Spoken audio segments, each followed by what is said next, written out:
Media personality na brand influencer. Hapa namzungumzia Mwijaku, mtangazaji kutoka Crown Media, lakini pia ni ambassador wa bidhaa mbalimbali. Ameshare video ikimuonesha yupo katika sehemu ya kuhiji kule Maka, na video ambayo kwenye caption imeandika ya kwamba labaika Allahumma labaika. Leo mbele ya Al-Kaaba tukufu nimepata bahati ya kumwombea dua rais wangu, akamtagi pale Samia Suluhu Hassan pamoja na wazazi wangu wawili. Inshallah dua hii ikawe makbul na yenye faida kwao. Akamalizia na kusema amen, akatagi baadhi ya watu pale, na nadhani ni wazazi wake. So Mwijaku kwenye maneno ambayo nitakuwekea video hii mwishoni pale, moja kati ya maneno ambayo amezungumza kuhusu uchaguzi wa 2025 mwezi Oktoba, lakini pia amezungumzia juu ya watu ambao ni wanafiki kwa namna nyingine, lakini hajaacha kuombea dua njema kwa rais wa Jamhuri ya Muungano wa Tanzania Mheshimiwa Dr. Samia Suluhu Hassan, lakini ameombea pia wazazi wake. Nitakuwekea video hii mwishoni mwa video zangu ambazo nimezungumza hapa ili uweze kumsikia Mwijaku kile ambacho anakizungumza. Lakini kwenye comment watu wamekuja kuzungumza mambo mengi ambayo Mwijaku ameyafanya pale,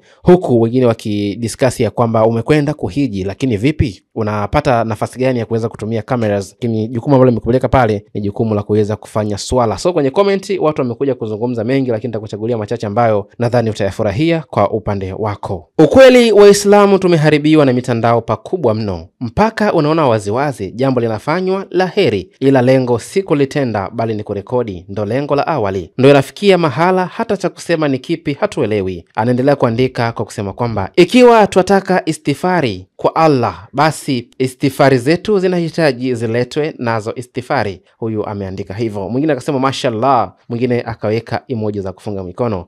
Mwingine akasema kwamba mke wako, mtoto wako na dada zako, kaka zako umesahau kabisa kuwaombea, shofi yako itakupeleka pabaya. Wangeweka utaratibu wanawake kwa wakati wao na wanaume kwa wakati wao. Ona sasa hapo Mwijaku anakuwa nyuma ya mtoto wa kike. Huyo pia ameandika hivyo. Mbona haujamtaja mkeo hapo? Rudi tena. Huyo mbia ameshauri Mwijaku aweze kumtaja Bi Alicia kwenye dua zake. Jamaa anavyofanya wallahi anamkosea Mungu sana.